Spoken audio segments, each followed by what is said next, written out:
Nag-showtime si Japit Aguilar, gusto pang wasakin ang rim sa kanyang mga slam dunk. Terence Romeo may pinagtsatsa sa All-Star. Laugh trip naman kay Calvin Abueva, natawa pa si ate sa ginawa na to ni The Beast. Clutch Robert Bolick, abay tinabla pa ang laban. So 2024 PBA All-Star Game, Team Mark Baroka kontra sa Team Japit Aguilar. Hindi makakalaro sa Team Japet si C-Stand, Scotty at Tyler Tio. Napapalitan naman ni Aris Junicio, Ralph Ku at RR Pugoy. Pero bago magsimula ang laban, nagpakitang gilas muna sa sayawan ng both teams. Daming sayaw ng Team Japet pero as expected, iaktawa na pag si The Beast na ang humataw. Laugh trip at nag-unggoy-unggoyan pa si Calvin Abueva. Well, mapunta na tayo sa starting lineup. Team Japet kasama si Optana, Newsam, Polly at Jamie Malonzo. Team Mark naman kasama niya itong si Junmark, Clip Hodge, CJ Perez at Big Game James. First basket ng both teams saktot galing kay Japet at Mark Baroka. Pero mainit ang simula ng Team Japet matapos kumana ng 16-4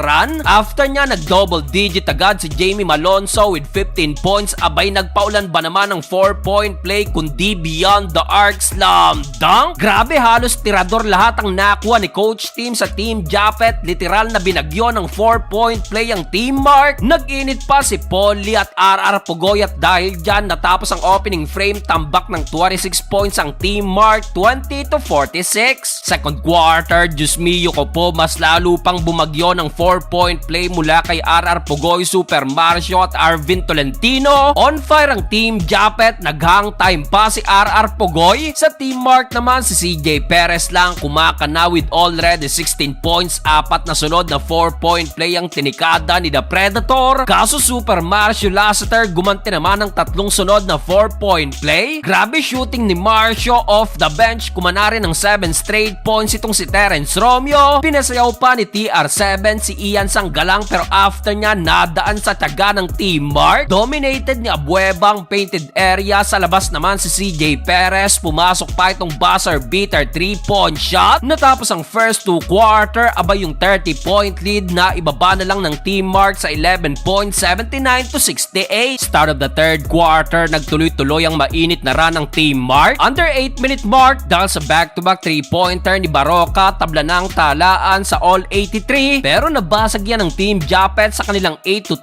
run. Kaso Junmar nang mama na rin sa painted area. Laugh trip na naman kay Calvin Abueva sa ginawa na to kasabay ng pagrereklamo sa referee. Natapos ang third period, sa daming nakuhang free throw ng Team Japet, abante sila ng 7 points, 101-104.